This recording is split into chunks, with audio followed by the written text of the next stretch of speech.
Yeah, I'm not seeing the guidance thing. I will say I also saw the comments there about apparently the release of some of the aspects of this tax bill from House Republicans, but I'm not able to see the details of said bill. I'm looking here on X, and I'm also not seeing anything about First Solar's guidance. It might take a while to populate. I'm just keeping you guys posted. Still actively looking into this. I do not have a clear resolution for you all yet. Back to you. Tesla's not really moving, but yeah, we'll get it figured out. I just noticed right there, Shopify looks like it's trying to get going. Their brand new 50 2-week highs right there for Shopify. So again, being added into the NASDAQ, that's going to be a nice little boon for them. MongoDB is the name that's coming out, I believe, there at Shopify. Nice move to the upside right there. Look at it hold that 150. It might be fixed now, Fabi, in the bottom. It was just repeating the same. It was just saying like Tesla 288, Tesla 288. Tesla's, I think, is coming up. There it is. Look. Oh. Huh? Yeah. It is screwing something up. Like, watch. See, that's not the price of Tesla. Anyways. Oh, I see. Well, there's Tesla. Watch. 288. Right? We know the Tesla's 313 or something. Get in there and buy. Get in. I'm buying. I'm long. Those are the right prices. No. We'll get that figured out again. We've been changing the bottom. Shout out to our group and our team today. I mean, I love the way that looks, man. We've got the NASDAQ now down there with some cool logos as well. We've got some crypto names going on there. And we told you, man, Studio 8 right now being rebuilt, and on the screen, changing everything up there. Neil, myself, we've got new long, short. I really like the way that looks, so great job there. It's clean. There it is.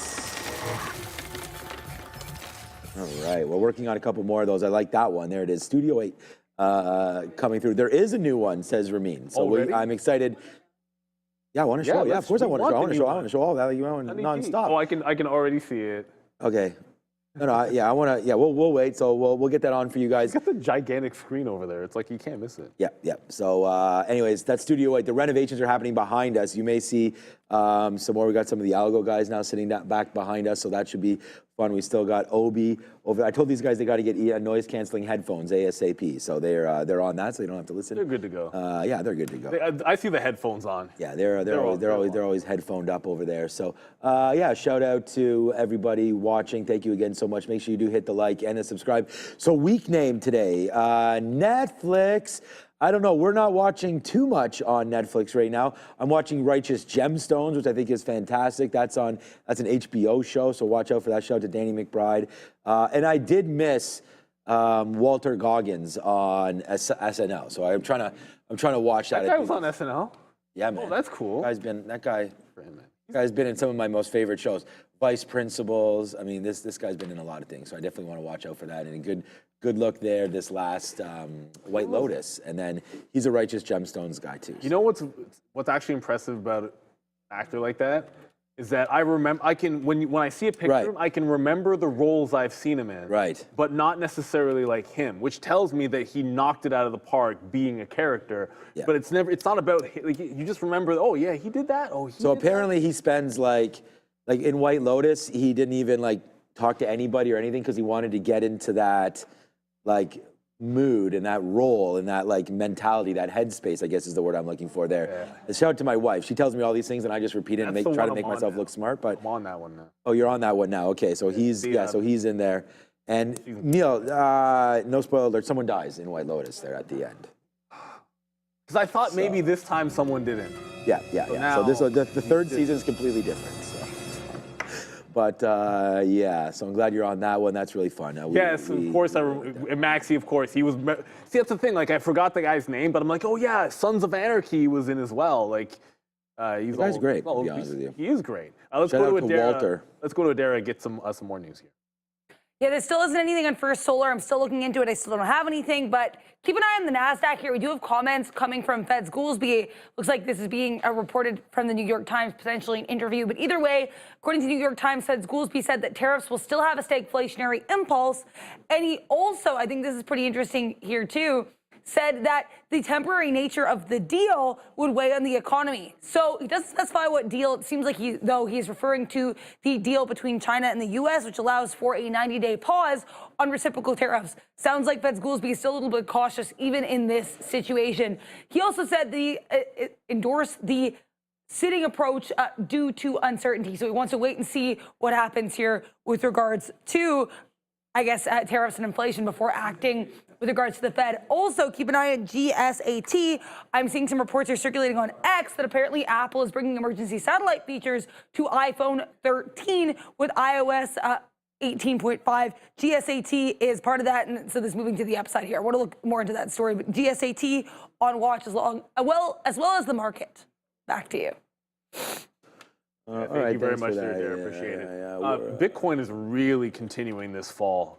It looks like we're going to. Oh, wow. Yeah, we're going to get there. I have to show a 15-minute chart for when I say there, because we're at 100,800. So we're almost at 100,000. Like, and it's on IBIT, it's around this 57 area, but it's not exactly that. So I think you can get down. You get down into here and bounce off 100,000. I'm going to look for a bounce off 100K. One way or another. At this point, that's the, like, look at this trend down. It's accelerating to the downside. So I really think you're going to get a test of that 100K level at some point here, and it's dragging everything with it. Oh, Apple's another thing I wanted to look at quickly. Apple is at morning highs. So, okay, morning highs is the right way to say this, because the high pre-market was like 212.5 or something. Have an offer. But this 211 levels where we just dropped like an absolute rock. I waited for 07s, but at this point, if we can't break away from 211, I'm looking reversion short here on Apple. It's had a great run today, but everything seems to be stalling out a little bit. And there you go. Like, there's a trend. It's actually breaking trend as we speak. And I'm just talking about the higher low trend. If I try to connect the entire day, If I try to connect the entire day, that'll be somewhere around 210. But Apple starting to break its trend here, and IBIT.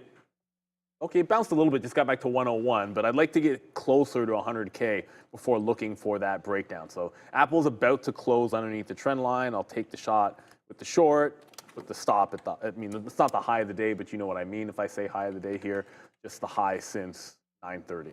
So yeah, it looks like it's going to close. It just closed the candle underneath. Try to get short here in Apple. And let's go over and talk a little bit about something that we did well on. Yeah, if you guys want to be involved in any gambling websites, why not join our friends at ProfitX? They have top-tier odds and total control. They bring you peer-to-peer picking, the open API access is kind of cool for automation, cost-efficient trading, all in one place. It's like day trading your favorite sports, make offers, match plays, and even manage your risk with diverse prediction options. Don't just place picks, exchange them. ProfitX, a smarter, faster way to play. Users, please use code TRADERTV when you sign in and sign up to get your 2% cash back up to $300. Make sure you do use that. Let them know you're coming from us. So we will wait to see where that goes with the Maple Leafs. We talked a little bit about that. I laid some money down on them today. I think they can definitely win that next game. Here, let's just do it live. You have the Maple Leafs up there for the next game? Oh, shoot, I was. Okay, look at something else. No, I had Knicks Celtics up. Okay, let's look at that then. That's tonight, right? I was just so proud. So over here, they have like the highest interest, where is the most money down on? So it's the first place my mind goes. Where is the most action? Which right now is going to be the basketball game tonight. But I can flip to. Oh, we can go to NBA. Let's go to NBA. Wednesday, right? So. What about NBA though? What was the odds? NBA right now we've got.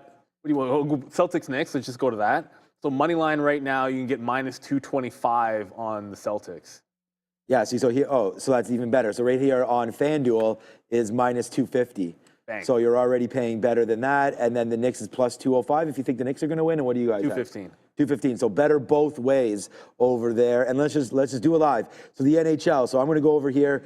I think the Maple Leafs have a good chance of winning this. Neil, right now, what do you have on that? Well, we're remember, plus 122. It's Wednesday, so because, because it's like think of it like trading, right? Like most of the action is going to be on game day, where people are going to put there's more liquidity as it gets closer because it's more of a trading thing.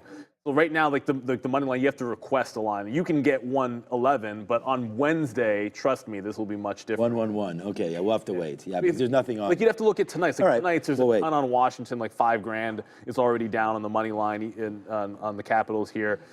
It's funny what the people in the chat expect, right? For example, we go off and talk about sports gambling for 1 minute, back to trading, guys, get back to trading. And the midday guys is they hate us. These guys talk about whatever for 15, 20 minutes. And it's anyways, yeah. Well, that's the thing, let us breathe. No, you're not allowed to breathe. I mean, I've got 4 positions on To the two, right now. two Oh, to the what I want to get at too, anyways, by the way, as we talk about this a little bit, finally, we taken out some profit there. I did sell, I don't want to tell you how many shares, anyways, in JP Morgan. So I'm going to say I sold about 15% here this morning, during lunchtime, sorry, when I was off. So I want to make sure that you guys knew about that one, because I foolishly bought it right here on this initial dip and thought we were doing real good, right? When we bought it, we were long at 231, and then it ripped up to 255. And we're like, okay, like, you know, loving life, you know, buying everything off the 200 period moving average. And then all of a sudden it was like, yeah, you know what? This is not going to get hit that bad for tariffs or anything like that. And it's just JP Morgan, it's all right, you know? And then bang, all the way to the downside, and that was horrible. And then we got into 200, 205, and we didn't buy anything. I was just like, oh, what have I done? You know, and then should have been more active and probably bought that dip, but was thinking we were even going lower, like many people, I believe, were probably thinking that. And we didn't even really get to too many levels for JP Morgan. So, you know, maybe could have bought some more down there at 204, but that only happened real quick. And then right back up. So the end of the story is we held this about 20 bucks or so against us. I'm not going to use the very bottom as the bottom, because that is what it is, but into this area, 210, 215. And then now that we're finally in the money, that $30 now or so, so finally starting to become a little worth it. So we do take a little bit out. I do think banks get back to highs for this year. So again, in the rate cut cycle, we should start that up coming in June, I believe it was. Although I'm not sure we'll have to double check the odds, because things have changed since the last rate cut, or the last rate announcement. I just think the bank, especially JP Morgan, should be okay if we don't get that whole global fear that we may have been getting in the past. Palantir, no fear here for Palantir, because it's trying to get back to the upside there as we continue to climb. I was looking also maybe at Intel. I'm really happy with that sort of recovery back to 22 and change. Although I can't be super happy with the play today. There are many names like in Nvidia that is now above where we started the day. Intel continues to make new lows, basically at day's low right now. Is Intel, not day's low, breaking through VWAP, the afternoon low. What was that spike about? I don't. There was never a new, so yeah, we talked. I thought that was the open for. Like I came, like everyone noticed it on the midday, and I went to look to find a story, see if I could post it in the chat, and there wasn't any. Right. Okay. So I couldn't find anything as to why Intel spiked the way that it did. Interesting. June meeting, 8% chance. Oh, of 8% the cut now. there, Okay. and then I go to July, you're looking at like 37% that we're down quarter. I mean, if you go all the way, you know, if you to get to 50-50, it's like by September, it's like a 50% chance. So it's just, compared to what everyone was saying was going to happen last year, not necessarily the best look. Like, I think this is part of the reason why, like, look at the ye old Russell, not really showing the same kind of pep in its step as the rest of the market is right now. Like you gapped up everywhere, and some things like the NASDAQ's at the high, ES are at the high, I should say, and the Russell, whoops. Yeah, like all of a sudden, yeah, unable to really hold on to this 210 level, which is big because that's the Liberation Day high. You want those cuts, small caps. So they're going to continue to lag. At least that's what the price action is telling you. It doesn't matter whether it's my opinion. It is my opinion, but price action is telling you that anyways. So Apple did break that trend, which, whatever, I'm not going to hit save on it. I find like if I save too many trend lines, it kind of like bucks the charts a little bit. So I'm not going to stop doing that. Once I've used it, it doesn't really matter. I tried to add more at the 211 level. Didn't get it, but what I can do is allow it to make its move. As long as it holds under the high, I'll try to play a lower high on the way to, I think, 210. Not necessarily concerned with VWAP here, but looking at the 210 level, like the prior morning high is what I want to look at. Adrian Pino, AMD. You know what? AMD is really weak today. You know, relatively speaking. And I am offering, I'm glad you brought this one up, because I'm offering in front of VWAP on AMD. When I saw this seller here at 108, like 60-ish, and it was just rolling down and rolling down. And again, the 108 ends up mattering. So it could flat bottom break underneath 108, but that was a little choppy at that price before. So I wanted to be shorting this one into the volume weighted average price. It gets slowly grinding down when, I mean, Nvidia was just at the high of the day, right? Mm-hmm. And yeah, like NASDAQ's pretty much at the high of the day. Oh, Bitcoin. NASDAQ's falling back a bit. Well, it looks like IBIT made the bounce well before 100K. Ooh, way before. Like it got to 101.8 and is right back. Now it's up 1,000 from there. It's like at 101.7, obviously. So, I mean, yeah, but Bitcoin might not bounce off 100K exactly, but I'm looking for a couple of shorts here. Like I want to add to Apple, ideally, and then AMD, we want to short this one into the volume-weighted average price.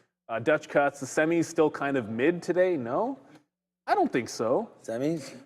No, I mean, Micron's up 8%, but that's at the volume weighted average price. The last time I looked at ARM, it was cruising. Okay, it's pulling back a little bit, but that's not too bad. I mean, ARM's up 7%, holding the volume weighted average price. Yeah, you could argue they're meh. Nvidia is the only thing that was at the high of the day, and it still can't get through 123. So I think Nvidia could give us the dip into VWAP and then look for a bounce play at the end of the day. All right. What's up, Adam? Hope you're doing well. Mr. Deluge over there. Singapore looks nice, man. I saw some of the stuff that you're getting involved with. Shout out to you, my friend. Lot of FOMO. I love that place, Singapore, man. Make sure you have the shrimps and all that kind of stuff. And go see the... I have the Mandalion there. The which, sir? The lion called... It's the water out there. Anyways. Power hour. All right, hour of power. All right, so what I'm getting involved in, he's back now. What's up, Adam? Sorry that you're back. Good old London there. London proper. All right, 65.40. Look, I'm just going to play this, looking for something to do, really. And here comes the market pulling back in. The last 3 times, maybe the last 3 closes, I've been running the short like real good down in. Today, I was sort of thinking, let's see. And again, we're not very aggressive in this. I will maybe give back 20% of my day on the NASDAQ, not in the day in general, just of what we made during this. This was good plays, man, really good plays to the upside. We had seen it top out at 66. We even talked about it when it was at 66. And I was like, this is the highest I've seen it. Oh, man, I was just bidding 50s and we just missed. I had decent amount sitting there at 50. So I just want to talk about it. If we break this 40s, we're out. So coming into the 200 period, oh man, I hope I didn't miss. I'm gonna take some. Oh no, give me some threes then maybe. Give me some threes. Give me some threes. Give me that bid. Nope. Anyway, it doesn't matter. I'll take a little bit of threes there if we. We were waiting at 50s. I'm not going to get too frustrated because hopefully it comes back in and does fill us there. But just noticing this 200 period moving average, right? I mean, it's been pretty good. Forget about what was going on this morning, but there's the break higher rate. Now we're just coming back into it now. Also kind of pairs out with the 65.40 level that we took the first long through here. Oh, darn, man, we just missed that. I'd be getting some out if I'd gotten that bid, by the way, just because it just came in and spiked right back up. So a nice 15 cents there off of 50s. It went to 50 on the bid. I was sitting there. I'm on Edge X. No, I'm not. I'm on NASDAQ Gateway. Should probably not be on NASDAQ, but that's okay. It's one of my least favorites. Shout out to NASDAQ. Oh, one of my most favorite gateways. IEX, by the way. No, just playing around. I don't even use IEX, but shout out to IEX. Thank you for this one, as we do have them on there. Good opportunity for dark pools, I guess, trading. And we have here at Real Trading, man, we have access to over like 50 different routes and different dark pools and all of that.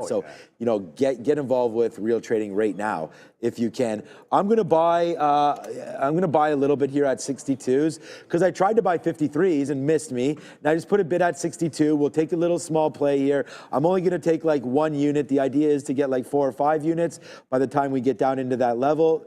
Still can't even get 62s here. And then we'll see about going a little bit higher on that play. Now going back upside. Come on, TQs.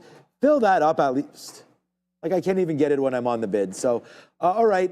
Glad with JP Morgan's reaction there today. SMR, let's go. That's right.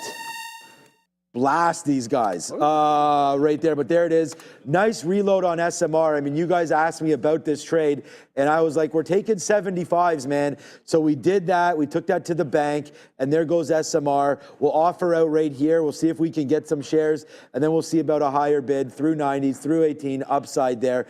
Futures have to work. On there it goes. We just get that filled. Just as I turn, we get it. And there goes. Throw something at the screen right there. There goes the TQs, man. We sat there at 50. We just missed that by literally 1 cent. Then we missed the 53s, and we missed the 63s. And there it goes upside right now through some levels. We should have been long there, but we tried it. Yes, Singapore chili crab jumbo. Singapore, yes, that's the place. Raffles. I had a Singapore sling there as well. It's right on one of the main strips. We went into the back. It's gorgeous. I think it's like an old school hotel. It is absolutely amazing. Satay, great job, man. This guy killed it in Singapore. Hey, look, if you're going to spend an arm and a leg, you know, you might as well do it right? I mean, you're not going to be to Singapore too many times. So good job there, Adam. And again, congratulations on the proposal. I hope she stays with you. You know, for that length of time. So good job there, Adam. And shout out to Celine as well. So it's great meeting you guys. And yeah, congratulations, man. Next stop, kids. That's the big one. Right. And it's the best step. It's the best thing you ever do. There goes SMR, baby. Thank you so much, Team Money, for the super chat. Appreciate you here. Problem, look at that. Nice. Problem with Bitcoin is there are no splits and it's too expensive for retail to own one coin. Owning 0.0001 is just unattractive for retail and it's not exciting. I mean, I don't know that I agree with that, but I don't know that I can agree with that one. I think that look at everyone I know that likes Bitcoin or that's into it is unconcerned with certainly that. Like, who cares how much you have in it? Not like having one coin. You know, you want to put 10 grand in it, put 10 grand into 20 grand into it. I don't think it's like that, but maybe that's an issue. I'm a big Bitcoin person, but it has more to do with the fact that you can't just mint a million of them. It's 21 mil. It's just all it is, and not like all the other alts. That's what sets it apart. And as long as they're printing, and I'm talking about governments that just continue to print, then you want something that can have that sort of stable hold of value. And if crypto's here to stay, then I think Bitcoin holds that value. And I've been a believer of that theory for a while. I'm not one of those that says it's going to take over from gold, but there's at least a large chunk of the market share of what gold is, I think, can get to Bitcoin. So I like Bitcoin. I don't know that whole split thing would ever make a difference, but that's just me. Maybe retail does feel like that. I don't know. Like I've never thought that way about Bitcoin. Like because you can only own 0.0001. I don't think that matters, man. I don't really understand. I mean, what's up, T Money? I mean, you're always in the chat here, but yeah, it has nothing to do with anything, in my opinion. There's so many triple levered things. You can buy BITO, BITX. There's also levered stuff for the retails that is a little bit less price, but I do understand what you're saying. There'll be fear because people will say, I don't want to buy it because it's at 100,000. Even if you can buy like 0.1 of it, like everybody that I talk to, missing those futures down there is just a killer. Like we just missed that buy. We were right there. Like look at that, it went to 51. I'm with a big position at 50. Like that could have been a wrap there. But no, everyone I talked to, like even I ran into some people that I talked to, and they're super rich. They're dentists. And I remember they didn't understand it. And it was 60,000. And I was like, you need to be buying some big, and that was 60,000. This is 2 years ago, or maybe even more than that. And yeah, now when I ran into them the other day, because their kid plays chess with mine, and they were asking me about Bitcoin, and I was like, yeah, it was only 95,000 or something like that. And they're like, 95, oh my God, it's too expensive to buy it now. And it's just like, you know, I think there is a mentality. There's a mentality there that it's just once it gets to be too expensive, like Netflix, right? If you run into the average Joe, by the way, SMR. True. So I put on 3 trades, basically, that TQQ dip buy opportunity, this SMR, and that's it, and getting out of the rest, so only 2 trades. But yeah, no, I think it's just like, it's the mentality. There's $18 right there on SMR. It's just about like, how expensive is Netflix? Someone will say, oh my God, Netflix is, you know, $1,100. I don't want to buy it. But if you're going to put in $5,000 into something, it's just the amount of money that you put in that matters. That's what yeah. So you could buy 4 shares of Netflix, fine. But if it goes up 5% tomorrow, it's the same 5% that you would have got trading anything else. I think with equities, it's different for options. I get the mentality. I get it for options because it makes it really expensive for anybody to play an option when the price is high on an equity. Like that's why I think Netflix should split.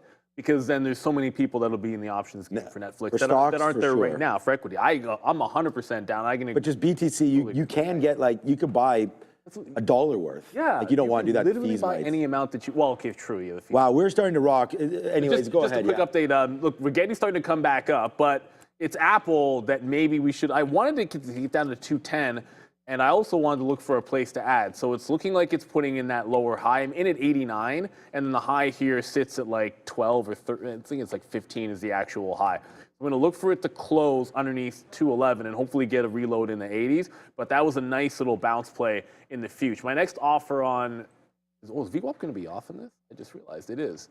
VWAP will be a little bit wrong because it's missing a little bit of chunk of data there. But we just got up to 60. I'm going to reload this in the 40s on Regetti. But first things first, with the market moving up, it's the short that you concern yourself with.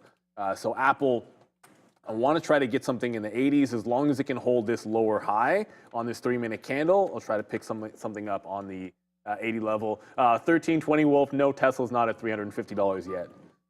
Oddly enough, Tesla is at... Is it Thursday yet? Oh, Thursday? Yeah, it's Monday. Yeah, I can see it. Because I think 360, it's like 365 to 370 is the next place I think it's going to on the daily chart. And no, it is not. Like Tesla is underneath VWAP or at VWAP right now. Lower highs, can't break the 320. 320 is where I want to see this go. Once it's holding above 320, then I think you're really good. You're good to go to get that move into like the 60s and 70s on that daily chart.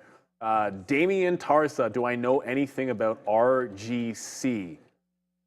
I mean, outside of this being asked about last week, no. I do remember last week people asking us about this symbol, and I didn't know anything about it then, and the chart looks fantastic is all I can tell you, but I don't really know anything about it. And I always get ridiculously concerned when I see stuff like this. Like, okay, well, like you're at $50 and you're squeezing and you're at 500.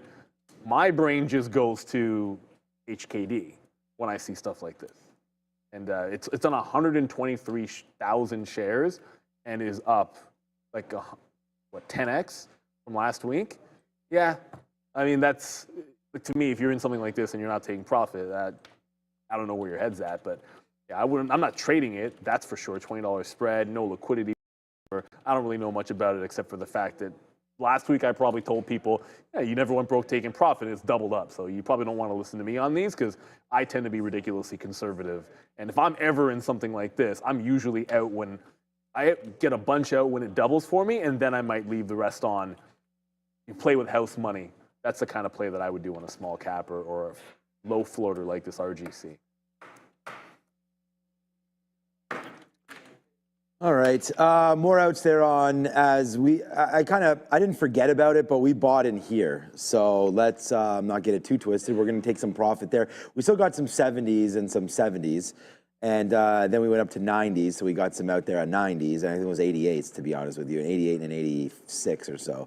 As now it's starting to drip down. We'll still wait to see if we can get that. But we're being conservative when we get it. Like we're only going to hold this about 15 cents or so back in. But yeah, it's been a nice little run there for the end of the day. On the NASDAQ, made that move higher there. Whether or not we continue to go or not, I am not sure. But oh boy, this one is the... Ooh.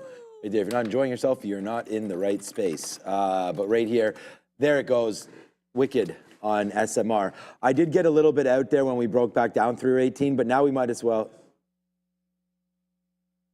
Oh, canceling healthcare. What are you... Huh? I'm going to announce this, but... It's not, they're canceling healthcare for transgendered troops. Maybe I shouldn't have said that because now the chat's probably either going to like or not like that, but that's a news story. So again, if you are looking at healthcare stocks, we've always talked about XLV. I don't think it's going to matter. I don't know that's going to affect. I just laugh because I have no idea. It's not even a story really, but there it goes, more of a rights issue, I guess. But 135.60 right now, upside 136, looking like we want to break a little bit higher there. The drug stock that's been interesting to me today. We had Pfizer that made some moves all the way downside and then has been bought up and sort of just kind of barcoding a little bit now near the tops. Damn it, got some blessing and a curse, we said at the same time, these eyelashes. But all right, let me just check out what Amazon's been doing here today. Not just, look, I'm in Nvidia, SMR, so that's a small cap name. We're taking some profit on SMR. SMR still 30 cents in the money on a $17 name. We're happy with that return so far. Amazon just right into here was a great stock early, man. Really got going, then back into here into 206. A break lower on that name, probably. Yeah, you don't want to be involved with that if it breaks too low. But Amazon right now looking to hold out through 206. That's going to be a good trade. I'm really just looking to get a little bit longer in the futures. Yeah, people keep talking about devs, so shout out to DevStream right here. Oh, that's the show on Disney, I think. Devs? It's on Disney. Yeah, it's just like a science fiction. All right, well, that's good. Yeah, it's all right. But anyways, once you get holding through $1, that's really where it starts to scream, right? 194 million. I actually thought looking at this stock is one thing, so that's nice. But we're trying to like figure this out because breaking through $1, I almost think it should have gone a little bit more than what we're doing right there. But there's a nice little fill, not a gap fill or anything like that, but it is trying to, looking like anyways, trying to break through that $1 mark. So we'll see what happens now with devs. And if we just sort of zoom back out just to get a little bit of a better look now at what's been going on, we have that dollar. We've already been up here. So right there, we broke it before back in December, and that created cascade downside there. So a couple of opportunities at that dollar for DEVS again, and it just didn't pay out for anybody. So again, worry spot for sure for DEVS. I mean, it's a great trade. You're not worried of being up 200% on anything, but coming into an area where it looks like the high, forget about these wicks. I mean, if you catch one of those, fantastic, but ultimately, this is either a relatively new IPO or a symbol change or something that our chart's just not watching, but right into there 120 to 130 on devs looks like a good area. So if you get another 30% on this, regardless that it's already up 200, I think that's probably a good slap out there in and around 130. I may just take this for shits and giggles because of it's above $1, but it doesn't look like it's too exciting above $1 right now. So maybe get above that high of 105, and then we use $1 as some support there. But nice move there, nice move back in for yeah, exactly, a good move. All right, well here we go. We just got some more TQQs. Remember that 60s, 62 or whatever that we were sitting at waiting for? Well, we got it. So let's just without hesitation get some out now at 70. So there it is right there. Oh my God. Oh my God, 10 cents, crazy. But we do want to take a little bit out. Now let's see if we can go. Let's go. Let's get back above 66. I like this trade here at the end of the day. We are a little bit nervous though that the market does fall into the close like we've been doing the last couple of days, at least I feel like it. And then we want to get out for sure near 350 the time. So that would be something to look out for if you're monitoring the trades with me as we get closer and closer. We forgot to even show you the imbalances early this morning. Whoa! Someone right now wants to buy some Pfizer. We did AMCR. There was some sort of an imbalance later on. 5 million right now on Pfizer. So that bid is starting to grow. Part of some kind of a deal. Yeah, there was some sort of a thing there about it. Eli Lilly looking great for a weekly bull run for sure. We talked about XBI, but also IBB. If you're going to look at the, oops, that's the Blue Ocean. IBB right there, the biotech there, iShares. There we go. Up 11.5% right now, IBB. No, it's not. That was Blue Ocean last night, I guess. There's IBB right now, 478. So pardon me doing that. All right, so look at this, man. There goes right back to the TQs, and there goes the charts right back there. If we can get this fill in and around right now, 80s, we'll do something there. We'll put an offer there using ARCA at 78. There it is. We get some outs there as we start to go back upside. Good reload, man, and that was an okay. I'm reloaded. There it goes, man. A nice little reload there as you're still on that Regetti tip. And an apple a day won't keep us away because we trade it every day. And of course, I just typed Rivian when I meant to type Regetti. It's like, I'm telling you, if I type R into my level 2, like my gut just go right over to Rivian, which actually that's a fun game to play. We just bounced off VWAP a second time in here, so I'm adding to it back into VWAP. My next offer is above 65. I want to see if this can squeeze, mostly because of what QBTS did on its earnings. It's not having a good day today, but QBTS, when they reported, it was just a huge revenue blowout. And if Rigetti does anything like that, I think there's going to be some nervous shorthands in there. Apple is still holding nicely. I mean, look, part of the reason why I'm a little bit bearish near the highs on Apple is it never really broke away from the top. Like 213 here, 213 there, and then come into here. You were there in the pre-market and lost it, and you're trending up on Apple. What, this should be down around, I wanted to be bidding like 42. 210, like 40, in the 40s. So Apple's still holding that trend break, putting in the lower high, but it never got into the 80s for any kind of a reload. So this is the one I want to play off of. Nvidia's right at the top. 123 on the nose is, I think, yeah, on the nose is the high of the day. There's a dark pool wick at 06, but like that's just a dark pool wick. It's probably like Blue Ocean that broke 123 overnight. But looks like you could break out that 123. Why does it matter? Well, not because that's not split adjusted, but if you go all the way back to the March, this high right here in March, that was the 123 resistance. So I think you've got a nice potential breakout here happening. Volume not great, but the volume's not great on anything right now. So I want to see Regetti break 60s, then I'm offering like 63 for my next out. Apple, we're still waiting for a reload. You guys let us know what else is moving. IK saying Oklo is going. Yeah, I mean, maybe SMR is trying to go. Yeah, but I mean, yeah, like well, that's what I was going to say. I'm like, if SMR is going, Oklo is going. Same space. They're likely to move together. The nuclear names all tend to move a little bit in concert. They have the same short floats, which the interesting thing about that, when I see that in the nuclear names, all very similar short floats, and like 3 or 4 of the quantum names have all about the same short flows, and it makes you wonder if the same hedge funds or like the same group aren't all leaning on them with the same positions, which makes it more interesting when they squeeze, because then you can get cascading liquidations. So anyways, it's just something I always think in my head, because it's like, what a coincidence that you can have 3 stocks in the same space, all not making money, all with the same short float. And it happens with the nanonuclear names, and it happens with the quantum names as well. Let's go to Adara, and hopefully we get this break in Regetti. Yeah, we don't have any news here. I still don't know what happened with First Solar, but I do want to let you guys know tomorrow is actually going to be a pretty big day for the market because we have CPI at 8:30 a.m. We also have some pre-market earnings names like JD.com and ONON. Both of those can certainly move after the bell on Tuesday. We get Oklo and new holdings and a slew of company events throughout the day. Keep an eye on tickers like SMCI, Charter, we have Carvana, we've got Duolingo, Celsius. You can check out all this information on X at TTV Research. I post these calendars every single day around 3 p.m. We have Power Hour kicking off. And also, stay tuned. In a couple minutes here, I'm going to be posting our implied moves calendar so you guys can see what type of moves we're expecting from tonight's earnings plays and the ones that are going to report in the morning. Back to you. Yeah, definitely check it out at Trader TV Research. I mean, a lot of work being put in over there. There. So go check it out. I'm often retweeting stuff as well from that page. I mean, you know, if you're like visual, it's all right there. So earnings, expectations, and everything for every single earnings plan. Again, we are not every single one, but all the major ones, and we do have.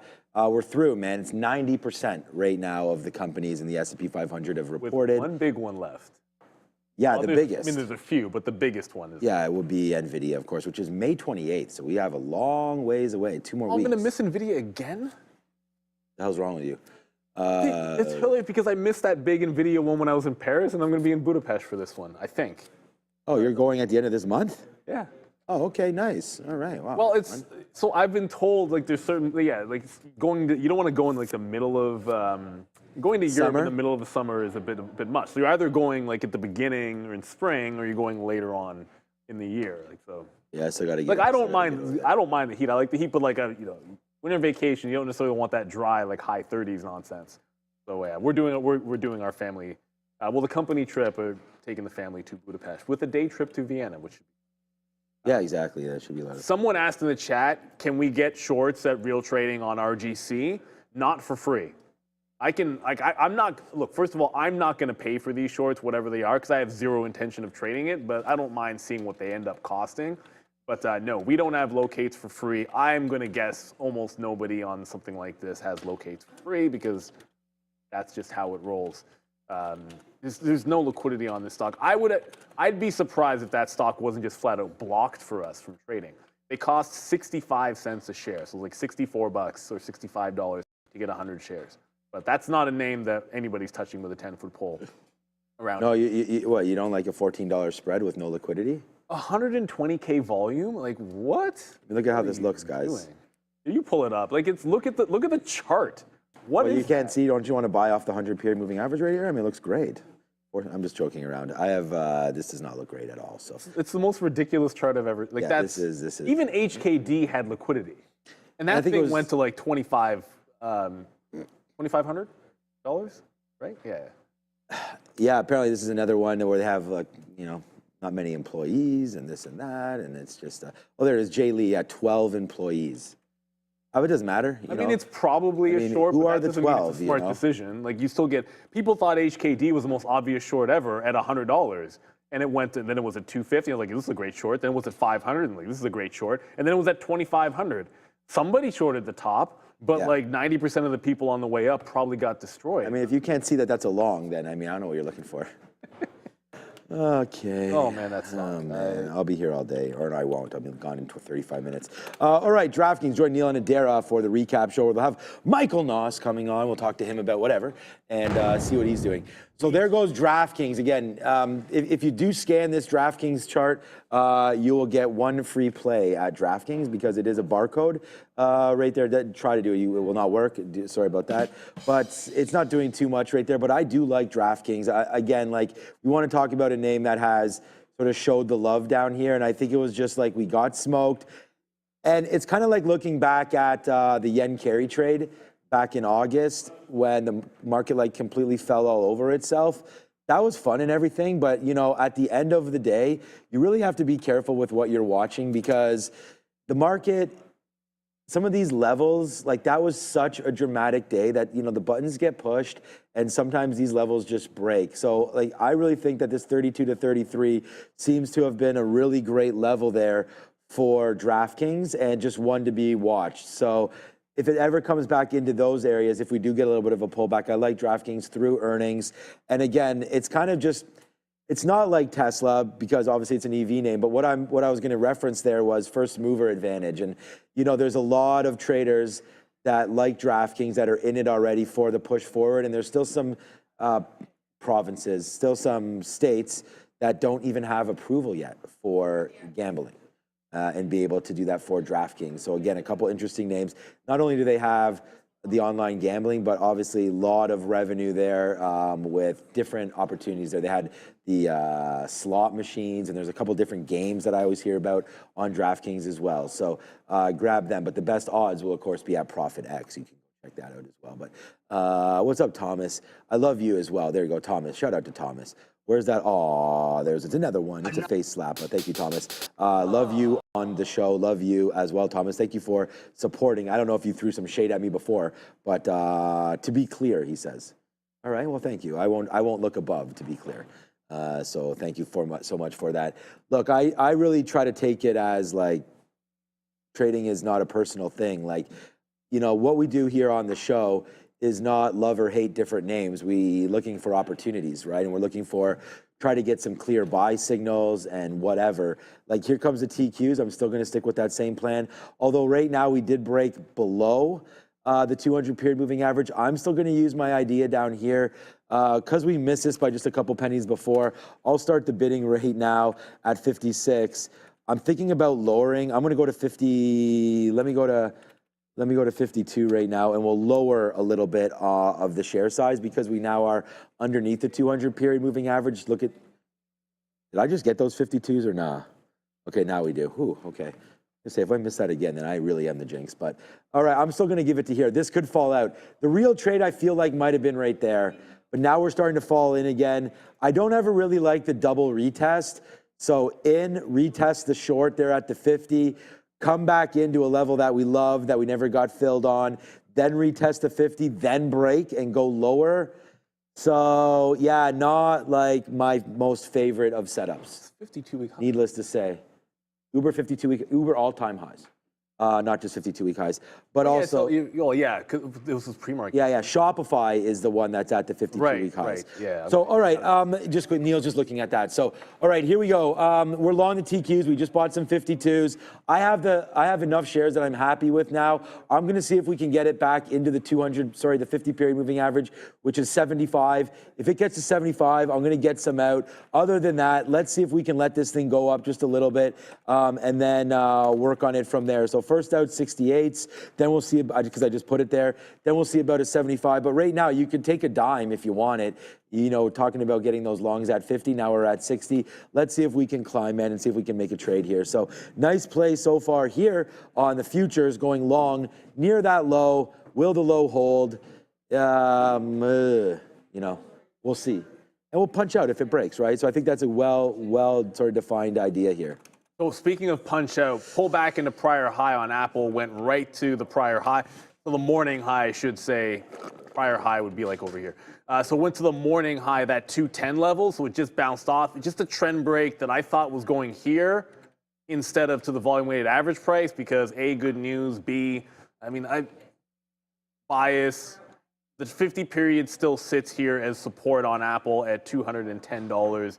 Like that's a 50 period on the daily, and with the news there, I kind of feel like that's going to be support, but it could blow through and be a VWAP retrace, as now you're starting to see. So I was the only thing that I liked short other than AMD, which as you can see, like AMD got nowhere near bouncing into the volume weighted average price and just continued to go lower. So there was never, I don't know why I have a line at 1. I'm just going to get rid of that.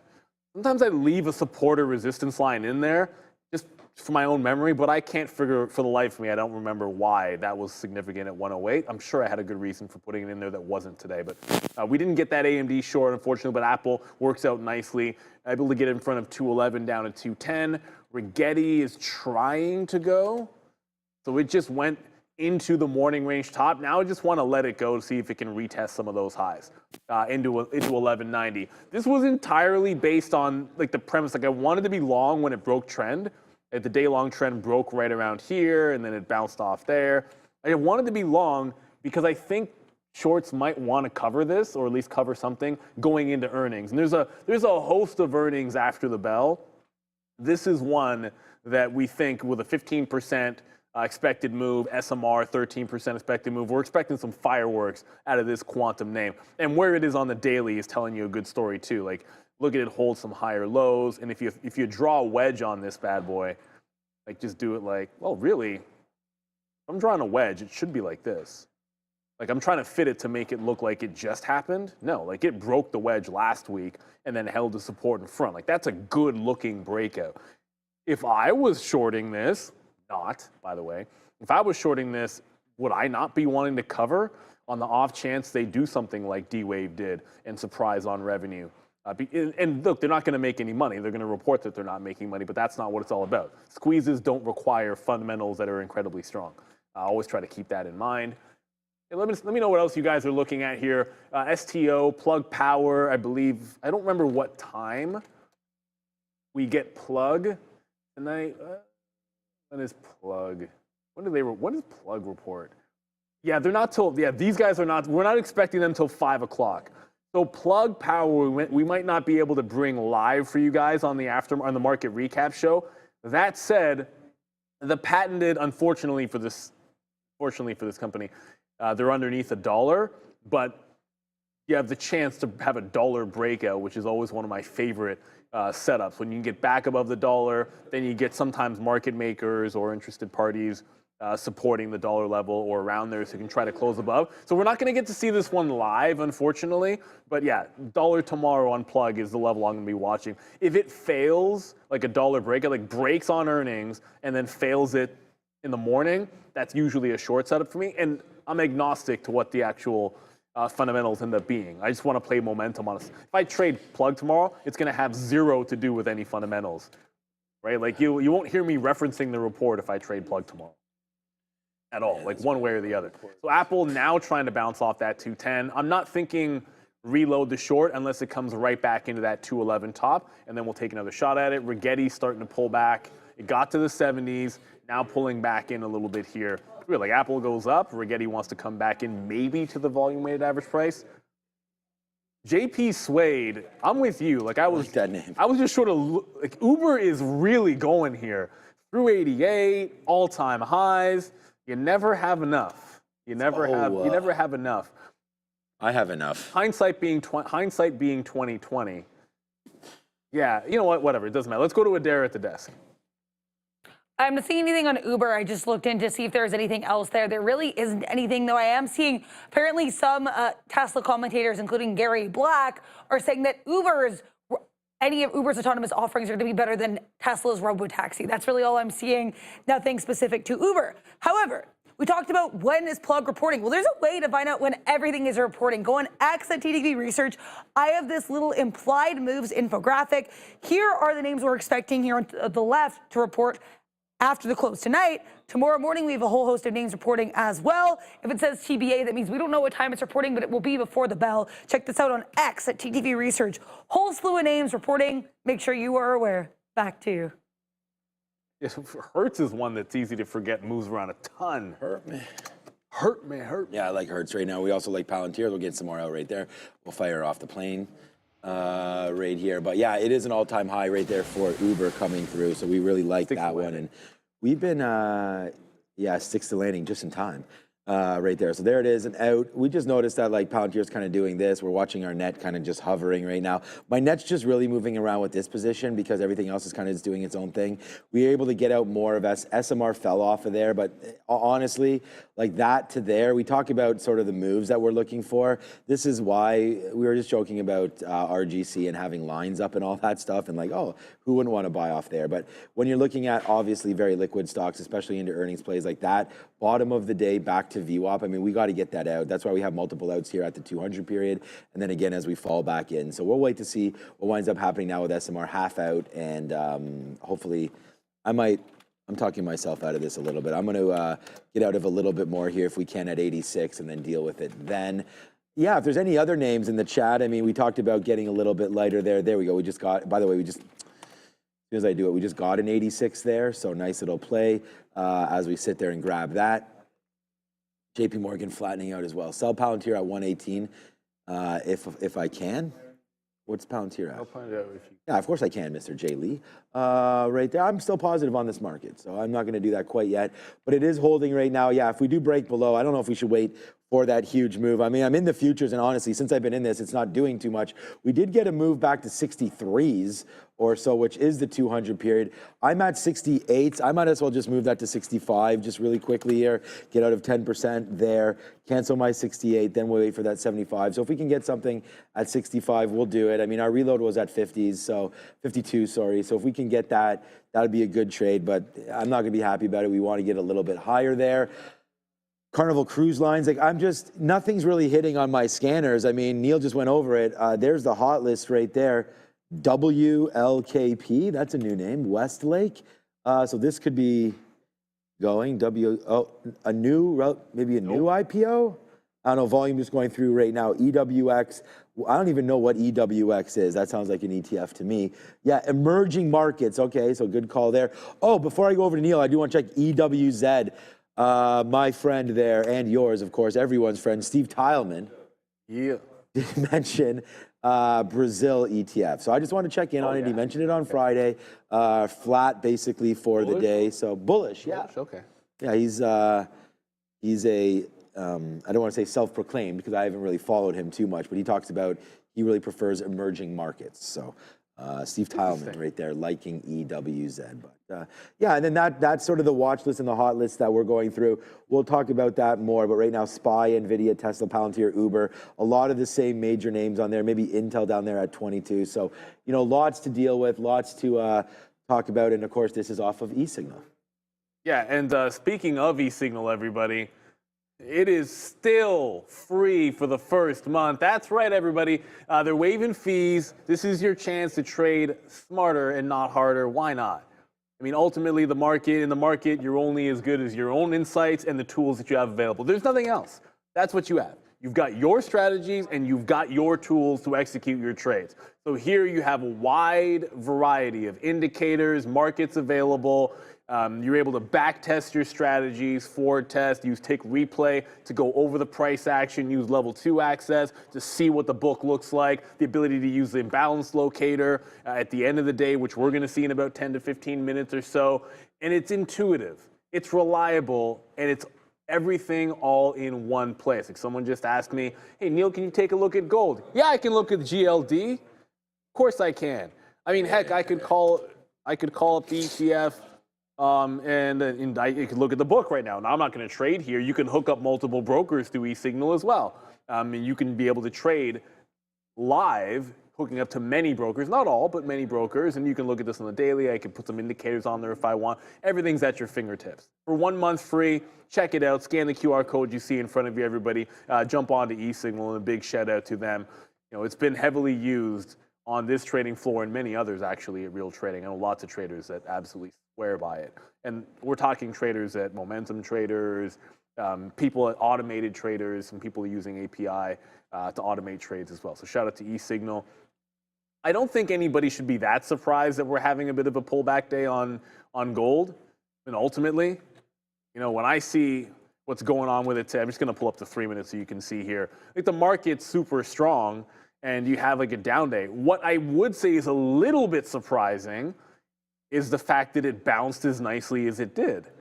And what's interesting is if you look at when this bounced up, remember when Bitcoin had that, like Bitcoin looked a little bit weak and gold was able to kind of rally and you're above VWAP. I think that's a little bit surprising. I would have thought it would hold some of the lows given the market holding the strength that it has. So a good real little rebound here in GLD.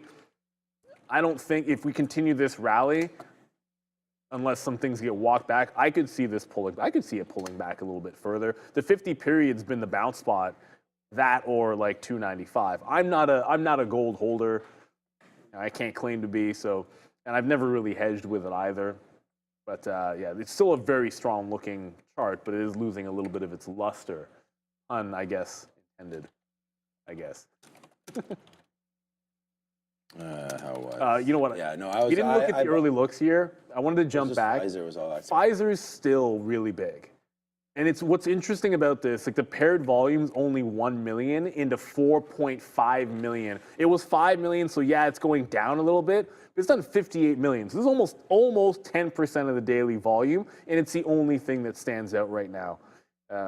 Just want to make sure that's true. Yeah, it's the only thing that's really standing out. So I'm going to have Pfizer up on a side chart. All of these names, like I don't care. It doesn't really matter which pharma name. The other way here. They were absolutely flying to the upside. I'm willing to bet. I should probably get. Yeah, Regetti might have run into the top here. Yeah. Like I've got one salvo left, and yeah, it's not really like it was trending up after holding that lower high, and now it's kind of trending back in. I'm just gonna throw a trailing stop on this. The idea was that maybe it'll run going into the close on earnings, and you could have like a squeeze going into the earnings after what happened to QBTS, but I'm not getting that feel anymore with Regetti. And it really broke that uptrend about 4 or 5 cents ago. So I'm just going to put a trailing stop on that.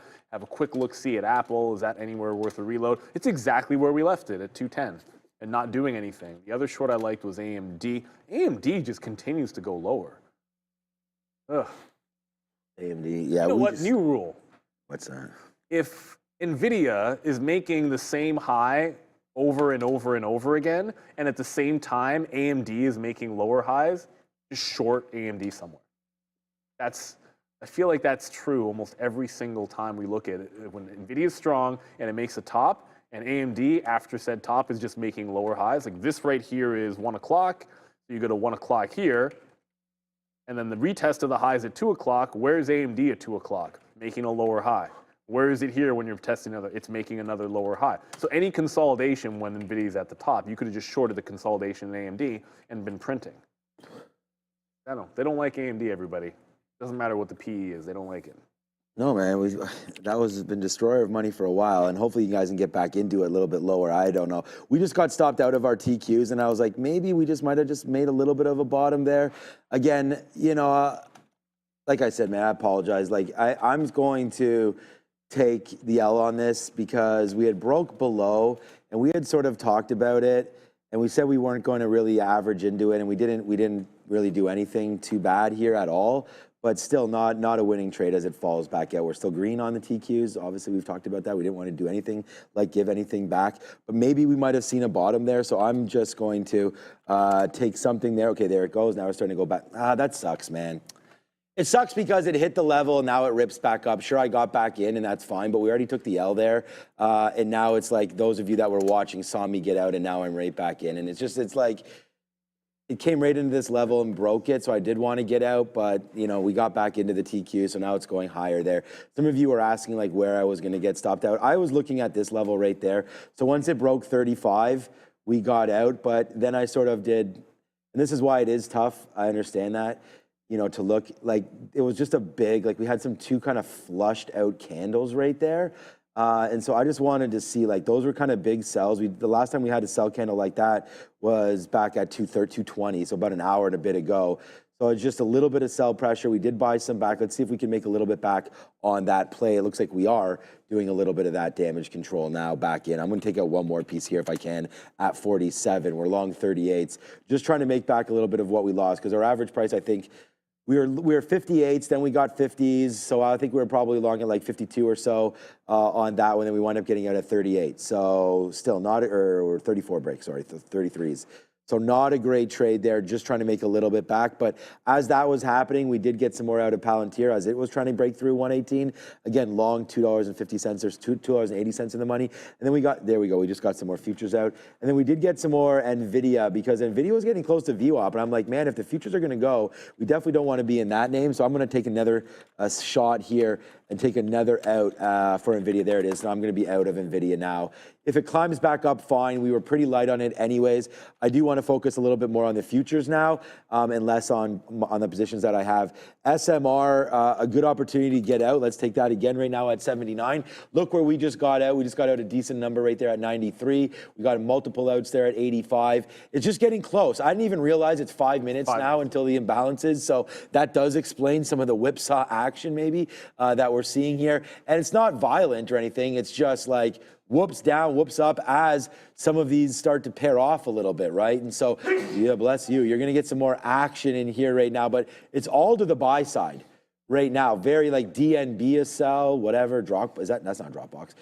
Visa sell, so that's going to be a decent number there. But, you know, everything's a buy. Royal Bank, I don't know.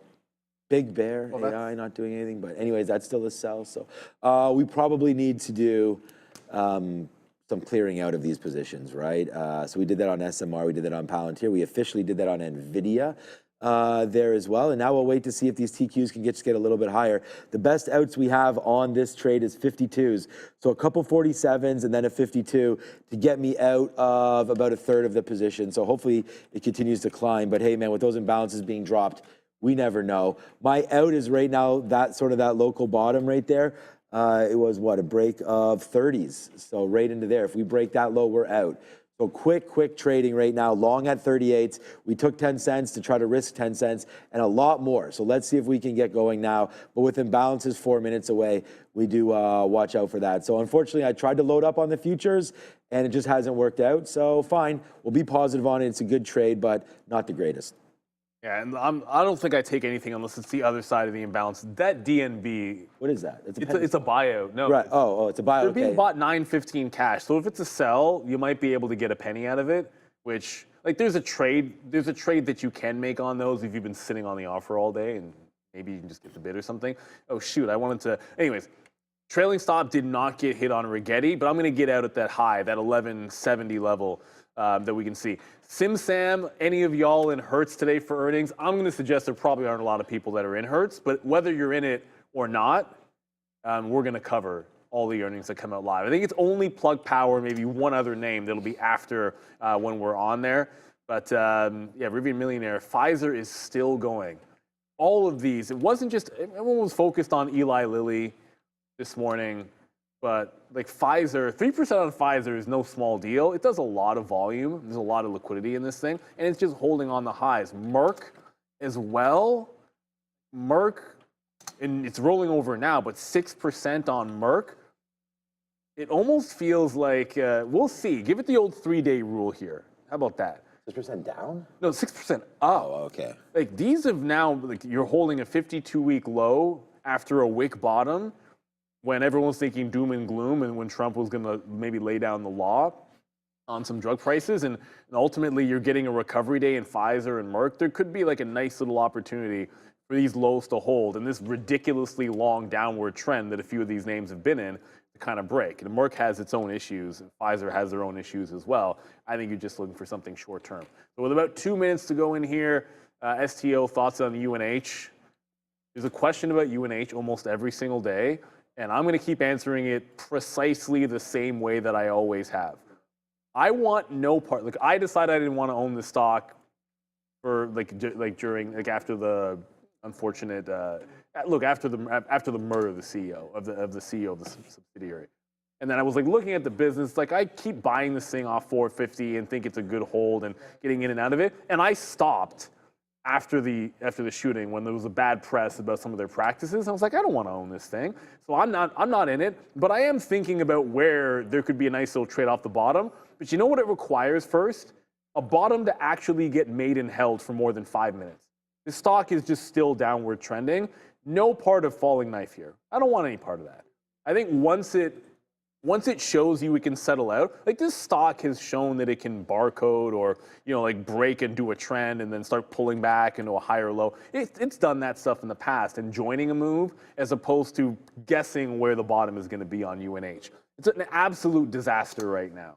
And I want no part of it until it shows you something different. Maybe that'll be in the 300s. But the bleed still continues there. I don't think you need to catch a falling knife at all in a name like that. So about 30 seconds till the imbalances. I'm going to flip back over. Rigetti's probably just going to trail out the last of this. Yeah, there's no squeeze happening going into the close. Like it did a move, kind of pulled into 1170 there from like the 40s and the 50s, but there's no continuation on this. I guess the action's going to be after the bell when these guys actually report their numbers. All right, guys, it's going to be a little bit of a face slapper there on the futures. Only 20 seconds to go. Let's see if we can get higher right now. I mean, we have this TQQ play. Let's get out of a play right here at 54. There it is. We get that. Let's put something at 60, and then let's go just a little bit higher to see if we can get into the 80s right now on this release that is just moments away. Yeah, nice little take there. It's too bad. Like, again, we got stopped out by 1 penny only. There it is. Yes, sir. The imbalances are now out, and we're starting to go scream to the upside right now. Intel, big buy. Nvidia, big buy. AMD, big buy. Right now, as we go. Yes, sir. Yes, sir. Yes, sir. There we go, man. What a trade to end the day. There goes the futures. Yes. Finally, man, we'll spin that money out right there. It's a good thing we got back in on that. Notice the volume profile, and boom, the surge there. And there it goes. Nice move upside for everything, man. I wish we never got out of Nvidia as that's going up. But I didn't have. I told you, I had less than 5% from time. So no damage really there. There goes Palantir. Nice trade on that one as well. And then SMR, we'll wait for this. Obviously a big after hours name. So let's just start to tap out now. We'll see if we get an 85. We'll sit there. There's IEX. Yo, what's up, IEX? There they go again. But right now it's the market, man, and we're blasting higher. There it is, man. I think it'll be the #1 P&L name today. It is the futures, even despite getting stopped out there. We just bought right back in, and there it goes to the high side. So thank you for trusting on this play. What's up, Dr. Bologna? Right here. Is that Bologna? Bologna, what are you from? Are you Italian over there? What do you want from me? I'll look back up there, but right now he made a comment to me as well. I see the comment. It was a joke about hymns. About hymns? Okay. Yeah, the hymns, hopefully. That does continue to skyrocket to the upside, but honestly, guys, I mean, I have a little bigger fish to fry right now than the chat as we are right here into TQs as it starts to go upside right now. So, good trade there at the end, like I said, man, really happy again to make this a big stock for me. So there goes the TQQs upside, SMR working, Qs working, and Adara always working. What's up? Keep an eye on Nvidia. Nice push to the upside. Keep an eye on chips in general here. The New York Times is reporting that the U.S. is considering a large chip sale to an Emirati AI firm called G42. Apparently, this chip deal would include hundreds of thousands of GPUs. So, New York Times reporting U.S. considering a pretty major chip sale. Keep an eye on some of these chip tickers as a result. Back to you. Well, I mean, also there was the imbalance, and plus that on Nvidia. I mean, Nvidia is still 3 million to the upside. Intel still 4 million on the buy imbalance, and you're seeing it absolutely fly. It could break. Yeah, I'm not taking a 123 break at 352, but that is the level that we were looking for the breakout this afternoon. It just didn't happen at any point. I think it's going to be a big level for Nvidia. You got to look at a daily chart. Sorry, and it's not split adjusted, but you get through that 123. Next stop. Really think you get 135. That makes some sense. This is exactly the kind of news and sentiment that can get you a good rally.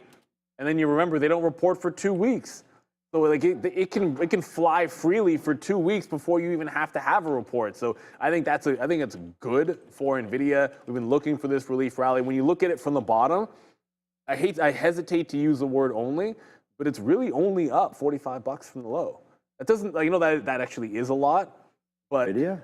Yeah, but we're at $150 at the top here, and it's not like the numbers are bad. They're still printing tons of cash, and revenue is absolutely humongous on them. So great look. Oh, the other thing should always mention a little bit more often when we talk about Nvidia, because it probably deserves more respect. I keep saying I don't necessarily buy into their model or the business, but CoreWeave is up 13.5 points today and was super strong all day long. And even as we speak, right now, it's bouncing off some of those lows. This has a chance, like this has an actual chance to make it an IPO. So all-time high, not that big of a deal, but I think it's a big deal that it's so as strong as it is when their business plan is renting out or leasing out and selling old Nvidia chips. Like it's not even the newest stuff that they're selling. But hey, the market seems to really like this stock for whatever reason. I guess it could be a breakout play today, or at some point coming soon. We're just getting out some SMR over here at 18.01. Look at the TQs, man. The futures are really starting to fly like monstrous right now. This is a very, very big trade. We got all the way back to the day's high in the futures right here. And we're long the futures right down here, man. 20,870. Nice little long there as we take out the highs. And if you are wanting to grow as a trader, you do. Hey, man, this is funny. The trade the pool ad read is exactly what I keep talking about. Every trader knows that if you want to grow, you have to risk more, right? Trade the pool is changing that, though. You pay a one-time evaluation fee just starting at $47. That's your total risk, and you get a real shot at trading up to $200,000 in company capital. You don't need a large deposit. You don't even need years of experience. There's a limited risk trading platform built for any trader who wants to grow without putting everything on the line. Just a small skin in the game, and you're now trading with real capital. Scan the Trade the Pool QR code on your screen right now to get 10% off and start your journey today. Hey, man. 10% off of anything is great. So make sure you do that with Trade the Pool. All right, I'm just trying to wrap this up, man. 355. Paired off there. Yeah, I see the futures are trying to come back in a little bit, but not SMR. That's a great little move there. Palantir still now $3 in the money and going higher right now into the close. So we're going to exit out of this one as well. $3 on this name. We're happy with it. Let's offer 30s and see if we can get out right now. We'll offer 22s. Forget about it. Put 22s on him. Help Sharif with his tire purchase. There it is. Nice move out there. TQs right here, 1333s. I'm going to get another piece out at 84. You know, we could hold it a little bit into the after hours, but with no earnings coming or anything like that, really no reason. Let's just empty out the clip right now and put TQQs as P&L number 1 for me. So there it goes. Nice move there, despite getting stopped out early on that. We comes right back in. And hey, man, if we didn't get stopped out, we'd have more money, but we did. So that's that play. Let's go right now. SMR 18 and change. Palantir's a good play with only 4 minutes left. That's about all she wrote, man. So, yeah, why don't you wrap it up, and you got to head over there, and then I'll take us into the. Let's wrap it up with this. I didn't notice this, but First Solar didn't just rebound, it didn't just V-shape recover, it blew out the top here. Yeah. So whatever was going on with FSLR, apparently just blindly buying the dip and having no clue. No, of course you shouldn't do. Well, I would never do that because it seemed to me it was juggling around there. The book was so heavy. It's breaking out, up 11% now and absolutely flying. Could the bottom be in? Did they just trap a bunch of people short? Look at the breakout on the daily for FSLR. That looks really, really good. I think the entire group kind of stinks in a general sense, unless you get some rate cuts. But we have a lot of earnings to get through the market recap show. We'll have Michael Noss. If you have any questions for Michael that maybe you didn't get a chance to have covered, make sure you can throw them in. We'll always try to get to a couple. So, line them up. It's always like on Monday mornings, he's got prepared slides, so we know what we're going to talk about with him. But in the afternoon, there's always questions we have, and we try to save a couple for you guys. So make sure if you have anything from Michael, you just throw it in the chat about his positions or what he was talking about this morning or any of the altcoins, any of that fun stuff. I'm going to be at the desk. Let's go Regetti, Mom Spaghetti. Should be a fun one. Right, good luck. And SMR. Well, I care more about SMR because I own shares, but yeah, we'll see. Yeah, SMR is my baby as well. We're long at 11 and change on SMR. Maybe we'll sell some of that tomorrow. But here goes the TQs. Right now, we hodl everything. That's part of the problem. But there goes the TQs right now. Nicely done. Cooking back up to today's high. And we're along the NASDAQ. I use Pikachu, I choose you, TQQ, because I love the triple exposure there. So good move there. Uber, man, congratulations. We'll be taking one of these. Nah, it won't be anytime soon unless maybe I have that Oasis concert that's coming up. That's in the summer, which is almost summertime. Nice move to the upside right there. $88 coming into play. Maybe a Leafs game. Nice move there for Uber, taking out pretty close to 52 and all-time highs, 52-week highs and all-time highs, ATH. Right there, we do get 52-week highs for Shopify, not all-time highs. Shopify was going nuts during COVID, but there's Shopify pulling back a little bit there to end the day. JP Morgan, we did sell some of this finally because we got to take some kind of profits basically at this price in and around 260 during lunchtime. Got out of some of that. We will not be doing any buying or selling of our own personal stuff while the show, of course, is on. That's just the way we do it. There goes the TQQs, man, oh man. Like, look at that stop out. Thought you got me, eh? You thought you got me, which you basically did, but we got right back in. Look, without taking that hit, so I just want people to see, like, this hit was about 20 cents, right? We're now back in at 37s. It's at 02s.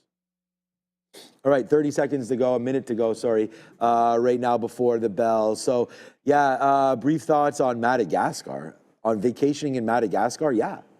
Up Erie pages, man. Oh, hell yeah, man. I'll go there, man. Some nice sun, probably food, probably relative. New food as well. Okay, nice moving up to the upside right there. I don't know enough about Madagascar to really talk too much about it, but yeah, I would love to see that. So Erie pages, is that where you are? Is that where you're going? Nice move upside right now as the NASDAQ finishes at highs, and oh boy, did we nail that one with a...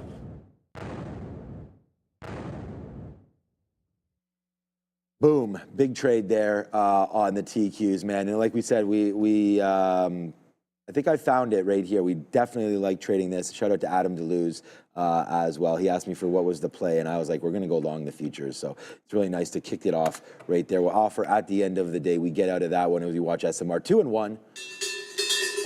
Bell now rung, so I better get out of said SMR before we do get in earnings coming through there. But there it is. Nice move to the upside on that. We'll wait to see what now happens with some of these earnings plays. I'm going to punch out. Wow, there goes the TQs after hours, really blasting. Congratulations to everybody that had that nice move. All right, there's some earnings coming out here. Look at the futures, still going higher into the close. Thank you, everybody, for trusting us with some of these trades. I feel like we're doing pretty good on that front. There it goes, upside on the futures. That's $1 in the money right there. Thank you so much for watching. I got to get out of here. Busy, busy day. I'm coaching, just me and one other coach tonight, and I'll see them on the diamond, and I'll see you right here tomorrow at 8:30. For now, ciao. Over to the desk. Thank you very much. Your market recap starts right now. We have a host of earnings. We're supposed to get Hertz first, and Archer is supposed to come out there as well. But there was a headline late in the day that pushed the chips up. You saw Nvidia make a run, SMH, along with the NASDAQ that Sean was in at the high of the day here. Right now, like, it was all green. Why? Because, hey, tariffs go down, stroke of a pen, although not really technically the stroke of any pen yet. But as the tariffs are coming off and going back down to 10% or 20%, depending on which side you're on, then that was exuberance for the market. But it wasn't all easy because there was a lot of selling in Dara early on in the session. You had the entire market sort of in take profit mode early on and then rallying late along with the chips. So we did have a turn, classic V-shaped recovery for the NASDAQ in tow. You're going to see the chip names in general, SMH closing up 6% today. It's a very green day unless you were looking at the VIX, gold. I mean, to a certain extent, I think Bitcoin was a disappointment here today. Nat gas didn't do very well, but overall, just green everywhere. It's a lot of movers and shakers on the earnings today. Like, we're going to get some names with big short floats like Regetti, ASTS, obviously SMR, which Sean was just discussing. But the first, I believe we're supposed to see is Archer. And I haven't seen any numbers on Archer, though there was a seller like right at the end of the day here. You see a little bit of the bottoming tail wick, but not a lot of volume coming in, so I guess we're still waiting on those numbers. Waiting for as I can tell. Oh. That my mic is Oh no, my battery's dead. Cool. Oh, okay, we'll come back to me for a second as we fix Adara's mic. No, we don't have any numbers yet from Archer. We don't have any numbers from Hertz. And AV Steel, another name that maybe caught me off guard. I'll tell you that. Uber making an all-time high here. Breaking out, it's actually still above the $88 level. They just reported and just broke out. This is going to be a popular breakout continuation play. Like on a day where the market turns and shows all this strength, you have Uber on a good report, on top of them essentially being the next winner when it comes to robotaxi, and with 52-week high breaking out late in the session, closing at the highs, like all the things you want for strength. Heck, I can't see any reason I'm not going to favor longs tomorrow on Uber. Anything can happen in the next 12 hours or so, but yeah, I'm feeling pretty bullish about Uber here, especially the fact that we're through earnings and then you get the high break. I don't think there's a heck of a lot to be worried about here with Uber. We are also expecting Regetti. They're a big one. If you looked at what happened with D-Wave beat on their revenue and absolutely squoze the shorts, and 23% short float on Regetti. I'm not saying it's going to do the same thing, but you could see some fireworks if they're able to beat expectations, Adara. Nicole Harris, thank you for the latest.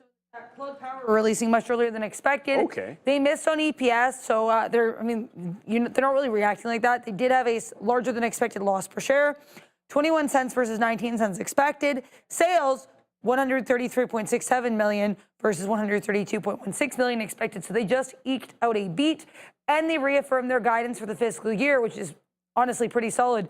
Reaffirmed Q2 guidance, or not fiscal year, Q2 sales guidance between 140 million and 180 million. That is above estimates of 132.16 million.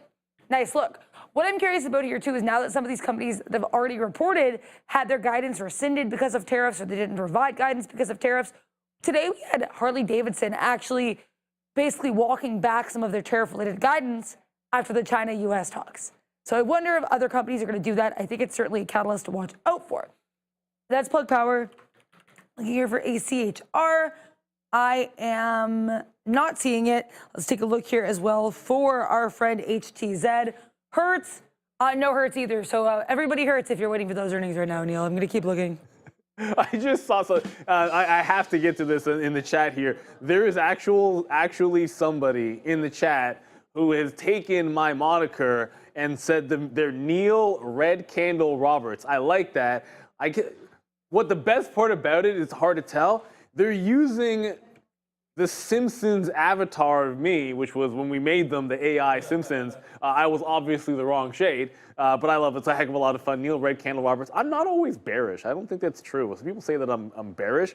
I've never shorted anything in my personal account. I've bought covered calls. That's about the most bearish thing I do. But unfortunately, Regetti does have a red candle right now, and it's starting to sell off here. So Regetti down now at $11. It just broke $11.50. Just broke the low of the day. They were like everything else. They had gapped up. We weren't expecting their earnings until 4:50, or actually it was 4:05 actually. I have Archer earnings and I have Regetti. So we have Archer and Regetti are both out, and first move down is RGTI, although not a huge move at all, and much less than the expected move so far. So I'm seeing revenue of 1.5 million. Now, I always like to clarify, sometimes the estimates we're seeing are not the ones the street goes with. But the revenue estimate I was seeing for Regetti was 2.46 million, so does sound like a little bit lower than what we were expecting. Trying to find here earnings per share. They did say that apparently cash equivalents and available for sale investments at 209.1 million. There's a lot of red tape to read through this report, but it does seem like the revenue a little bit lower than the estimates I was seeing. Archer Aviation. They have earnings. Apparently, they're on track for their piloted Midnight aircraft to be delivered here to the UAE in the summer. Their total cash position above $1 billion. Let's see what some of that revenue is. There we go. So operating expenses. Okay, they're not showing me their revenue. I'm going to have to keep going through this. But yeah, either way. They're flying. Great look. And you're going to have to use that pun. What are you going to do when the stock's up 15%? 20% short float over here, that magical $10 level now back in tow. Now keep in mind, I'm going to show you guys the daily chart. If you look at the topping tail right now, you are breaking back above the most local resistance. 10 is a huge level for Archer. 950 back over here in March. And then another test that we just had locally in May was right at about 960, 970 or so. So there's a big breakout potential if it can hold on to those gains. Like you can be back into the 950 to 970 range and still be breaking out on the daily chart. So even with a pullback, the squeeze seems to be on for Archer. SMR is another one. New Scale Power is another one we're waiting on.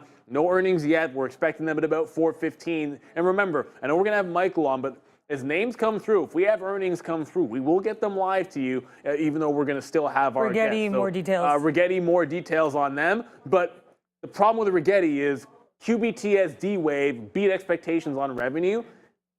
Without doing that, it's not like these companies make any money whatsoever. So they're getting punished right now. Here's the thing, Neil. They actually did post an unexpected profit.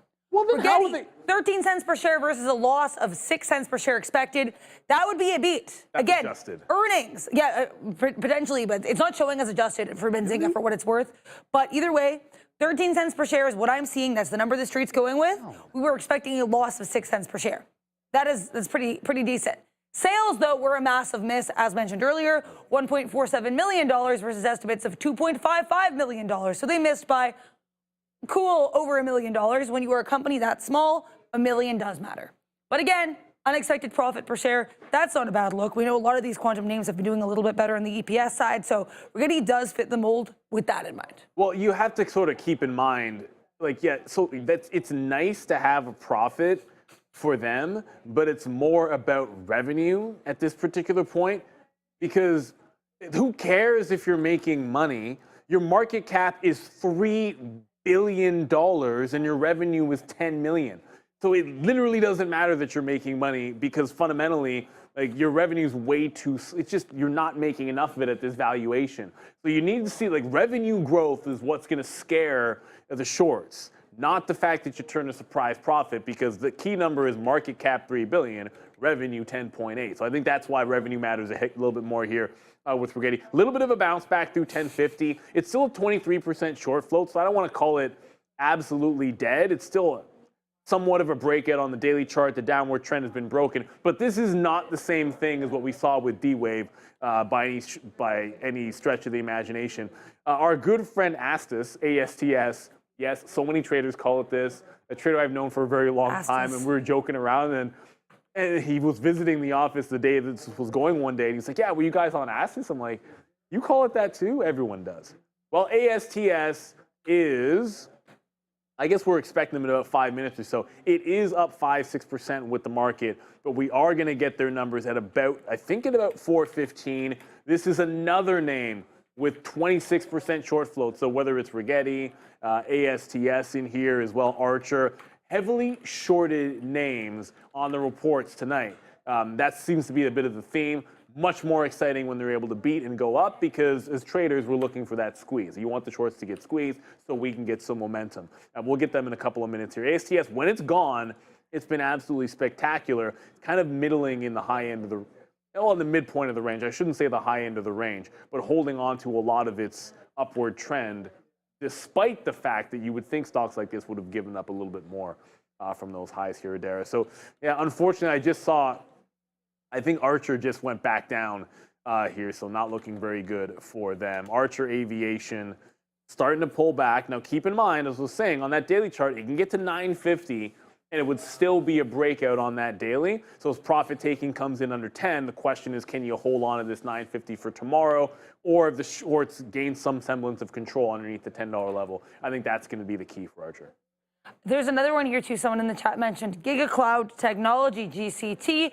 I put the numbers for this in the chat, but they did beat on EPS, 83 cents versus 52 expected. Sales, 271.91 million versus 259.8 million expected. That's a double beat.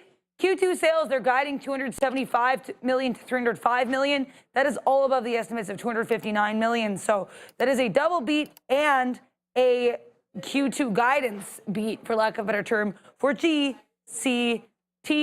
I do want to thank as well David in the chat for donating these memberships. He donated some memberships. Let me check how many. 5. He donated 5, so thank you very much, David. Also, I'm seeing apparently Berkshire Hathaway selling some DVA. So keep an eye on Dvita. I'm going to check if this is moving. DVA. It is, yeah, there's a little bit of a candle to the downside here for Dvita. Apparently, BRKB sold about 1.2 million shares of Dvita for an average of $147 each on May 8th as part of a pre-existing share purchase agreement. So that before the sale, they owned 34 million shares. They sold about 1.2 million shares, and that's via an SEC filing. Okay, and there, thank you very much for that. And just going back to Regetti for a quick second, it is actually holding on those lows. So yeah, it might not matter that they made that surprise profit, but ASTS is out. So before we head to guest, you know what? Wow, it's not really moving here. But let's get the numbers, Adair. It's not moving like you'd expect. That's kind of because I think they're really framing this as more of a business update than an earnings call, which explains why I couldn't find the expected move for it. So basically, they're saying they expect H2 or second half 2025 revenue opportunity is how they're putting it, but just revenue between 50 million and 75 million from early network deployments, continuing to roll out the direct-to-device broadband with AT&T, Rakuten, Verizon, Vodafone, just kind of an update of what they're trying to do right now. There's nothing huge here. They said, okay, we can look at some of these metrics. Cash position as of March 31st, 2025, 874.5 million. That is up significantly on a sequential basis. That's a lot. Operating expenses also up on a sequential basis. Capital expenditures also up significantly from on a sequential basis. So Q1 versus Q4, we're seeing increases in all of the metrics I just named. Well, they need to have cash because you're a $6 billion company with $5 million in revenue. That's crazy. Less than that. So you need to be building that cash position, ASTS. And before we get to our guest, we're going to have Michael Moss coming in just a second. I got to say, and Adair already addressed it, but who are the 5 greatest viewers of all time? David, and David, because he gifted 5 memberships. And obviously, I'm not trying to single anybody out, but we love all of our viewers. What I love about it is what makes this community so great. Everyone's out here trying to help each other, trying to learn, trying to trade better, trying to invest better, swing trade, day trade, whatever it is it might be. Just open up an account to start saving for your retirement, whatever it might be. We're all just trying to learn here, and I love that community aspect of it out here, everybody. And Jay Lee, I agree with you on this one. Turns out the best short today was UVXY pre-market. Yeah, you could have just faded volatility. It makes a heck of a lot of sense. But there were a lot of great trades out there. And there's one person I know that usually is able to find something for us, and that's our Trader Talk guest, the Nosbox.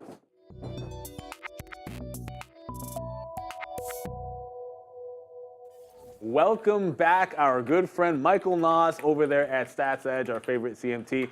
You've got the black and white look going on here. I like the gray, first of all. Love the glasses. And what a day it was. What a day. Yeah, I'm joining you from the void today. I don't know what's going on with the setup, but we'll make do. And yeah, I just what else do you possibly ask for? Not only a massive gap up on huge news, but they tried to sell it off throughout the day, and just buyers came in and ripped it into the close. Again, just showing there is demand there. Even if you look at the futures over on Sunday night, we can go to the ES and look at that.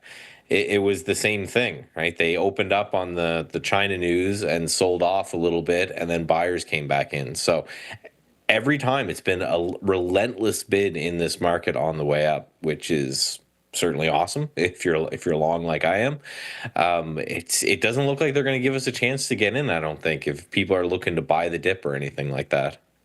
Yeah, it's that kind of, it does feel like that kind of move, doesn't it? Like you look at, you just had the ES up there. I mean, you look at where the Qs are sitting at on the daily, like it's a gap so far from that 50, so the 200 period moving average, let alone the 50. You begin to wonder, like if this was the bottom, it was over 20% ago, and now we're closer to the highs, which is always a scary proposition for that money that wants to get in. But then at the same time, when we're in the bull rally, that's exactly the scenario that would take us to the top, is all that panic money chasing, Michael. So I always think that the trend is your friend. But the other side of it is, we always talk about a certain thing, which is support turning to resistance and vice versa. And if you believe that, then some of these Liberation Day, tops, in theory, could turn into support. And then that gives you a heck of a runway to the highs on a host of ETFs. Yeah, I think, if I could paint out the best case scenario, it would be, and looking at your chart was the perfect way to do it, is a retest of the 200 day from the backside. So if we just put on a moving average, and I know you had the 200 day there, and that would be the idea. That would be, again, a perfect scenario in which we kind of didn't give the chance for people to get through the 200 day to begin with. So if we're going to test this from the backside, that would be, I think, a perfect fill, because you're right. Not only would it, have this top before the Liberation Day, there's some other action around this 490 area on the Qs. Same kind of thing for the SPY, where we have some areas, some gaps to fill. I just don't know if it's going to give us any kind of a chance, because, I'm a quant, and we trade systems over at Stats Edge, but it feels anyway like this is a bit of a FOMO market, that there may be a lot of institutions that have gotten rid of or puked out of their holdings at the lows, and now they're forced to buy higher. And then also anyone who was short this market quickly had it reverse on them, and they're buying higher as well. So I think this might be one of like the most hated market rallies in history, but I think we're going up from here, just because the amount of people that were caught off guard with how quickly this bear market, this 20% drawdown, has reversed. Yeah, I tend to agree with you. Like, if even like the beleaguered Russell is, on the verge of breaking out as well. Like, even that's, no one's getting the rate cuts that they want, so that's been lagging some of the small caps. You said something about FOMO, and there's at least 3 or 4, and we did get the SMR numbers out there. And for everyone out there, Adara did put the numbers for SMR in the chat. It's not really flying around. But the reason I want to bring some of these high short flow names here, SMR 21%, we've seen that go. We're talking about Archer, which reported tonight, Archer Aviation with a big short float, and it's trying to go. And recently, HIMS has been on an absolute squeeze tear since earnings, and it's breaking out. There are a lot of names that, in a market with exuberance like this, and you start to look at squeezes happening on high short float names, it's almost like there's a bit of a perfect storm happening.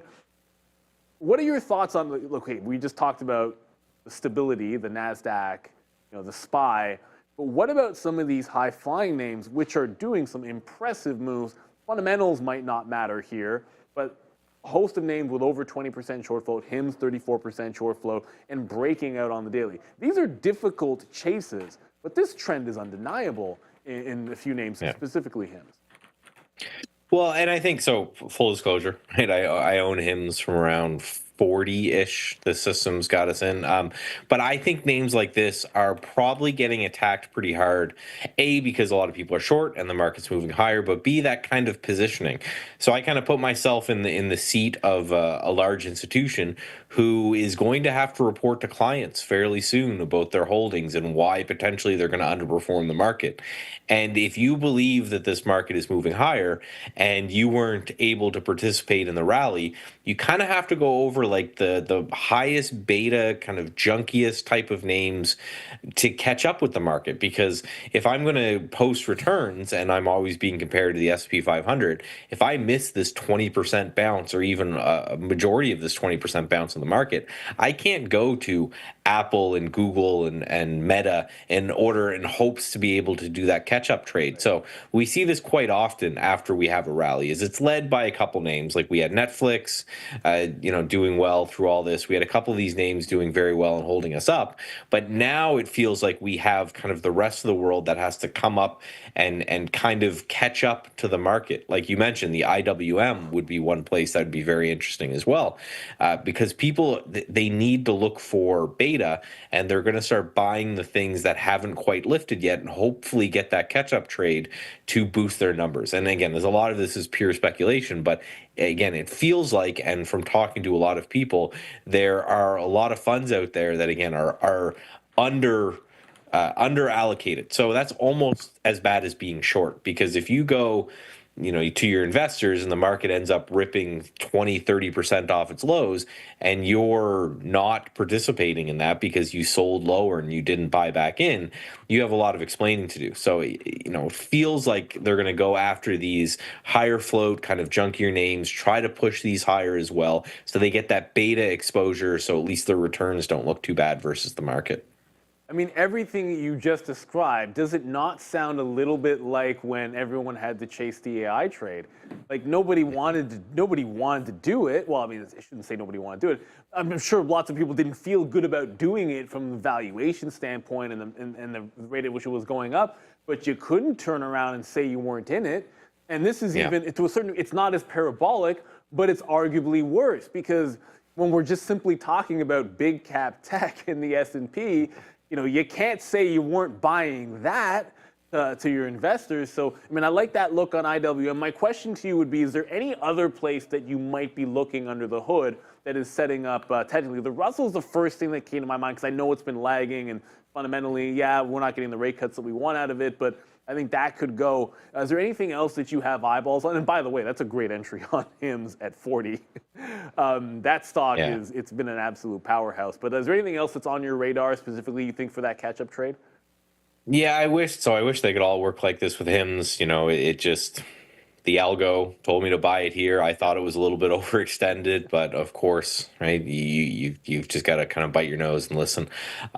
For me, I am personally interested in the other places that people are hating right now, and one of these mines comes to XLV because this whole they're going to cut the price of drugs seems like that was priced in. We sold off into it, and this rallied today pretty hard, not from a gap, but actually from intraday price action. So I thought that was very interesting. The other thing that I talked about this a few times, it looks like gold might be looking to settle down a little bit after the move higher. So I've actually been, and I mentioned this a couple weeks ago, I've been buying this GDXD, which is a triple inversed gold miners ETF. So obviously trade this small when anything gets that complicated. But the idea is that if the certainty is remaining to the market, and I heard you read a chat while I was in the green room there, someone was saying one of the best trades today would have been just to short the VIX. I kind of look at this as a bit of the same play where people were kind of buying up gold into the uncertainty and into the craziness because where else would you put your money? Bonds weren't working, stocks weren't working, so they were going to gold. Now that stocks are working again and look interesting, I wouldn't be surprised to see some rotation out of gold and into stocks.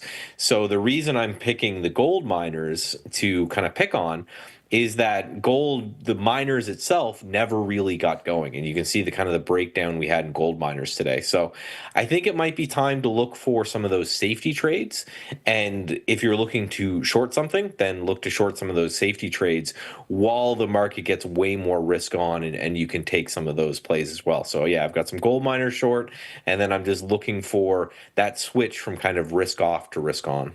Yeah, one thing I absolutely love about that is that the GDX play confirms to something that I generally prefer if I have to be shorting something.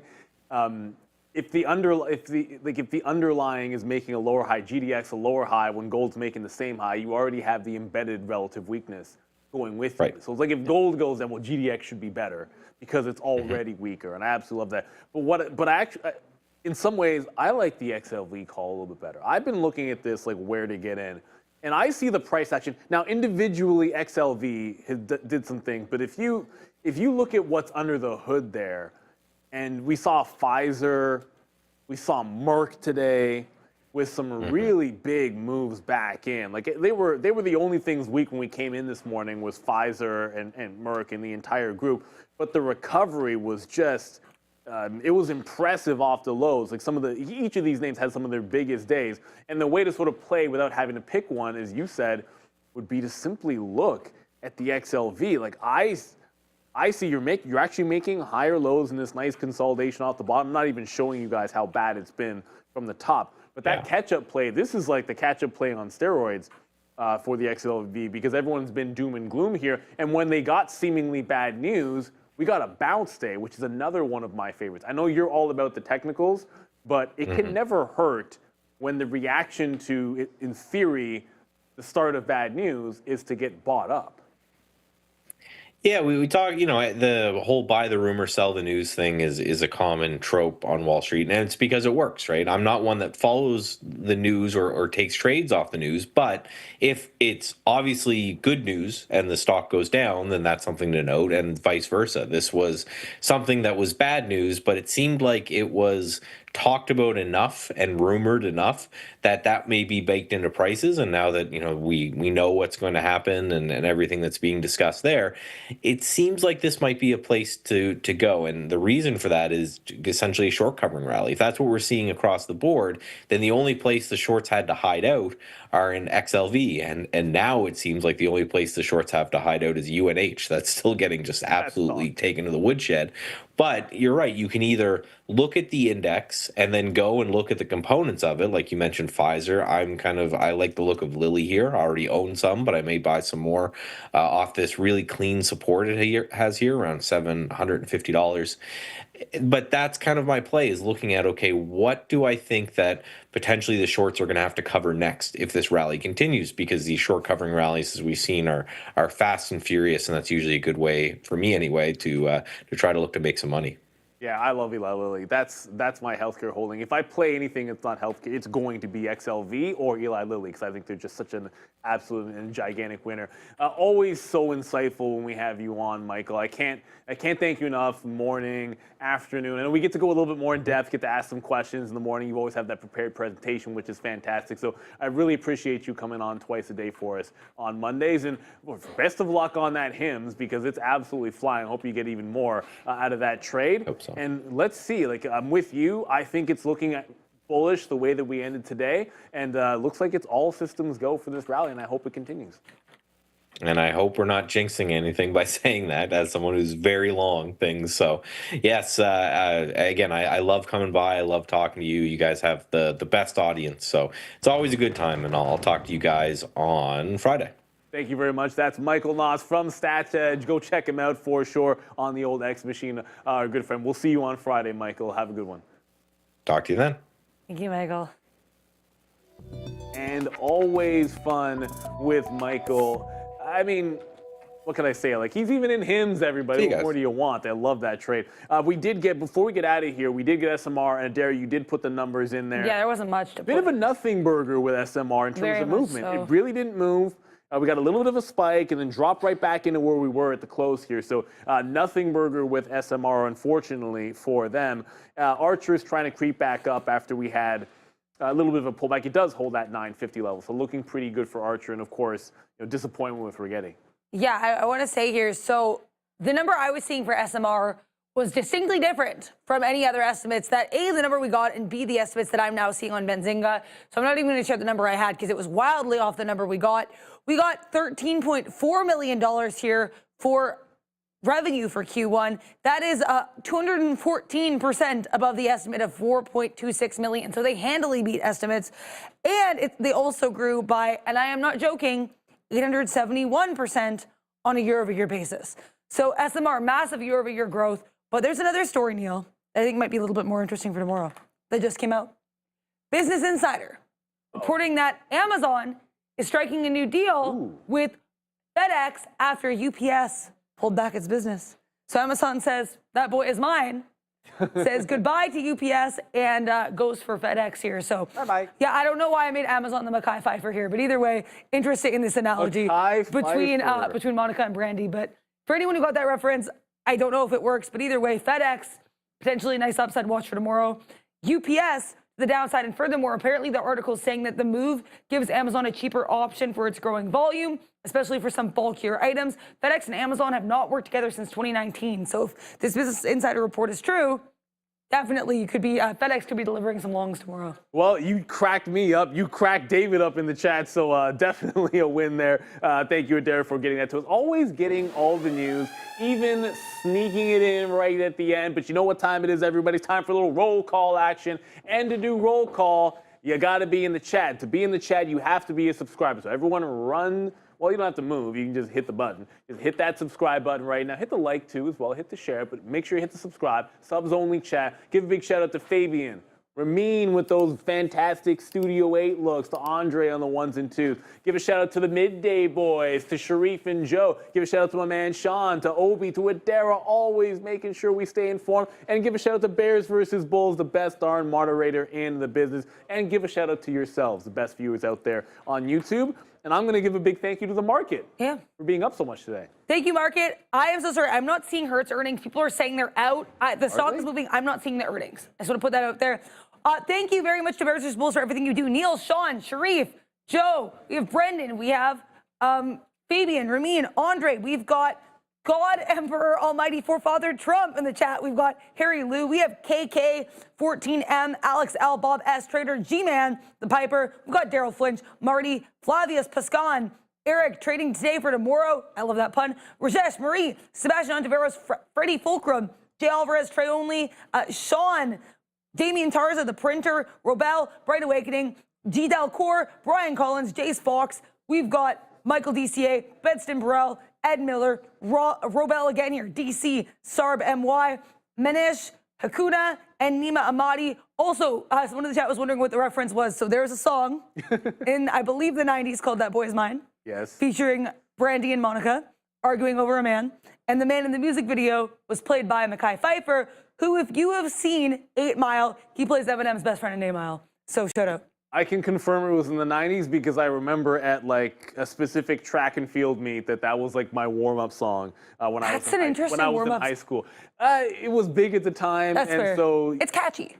It's really good. There, I was taping stuff off the radio because that's how old I am. Like I used to sit there and like I'd listen to the top 10 and I would tape songs off the radio and I had a Walkman when I was. Honestly, I did that with my iPod when I was a kid, so I can't even judge. I literally did that with my iPod when I was a kid, so good times. That's what it's all about. I cannot believe it is already 3:35. Time flies. Time flies, but you know what? Tomorrow is still going to be here. We have a heck of a lot to get to tomorrow. A lot of post-earnings move, post-market reaction after this great day we had on Monday for the overall market. We're Trader TV Live, everybody. Rest up, because we'll be back at it 8:30 tomorrow morning. See ya.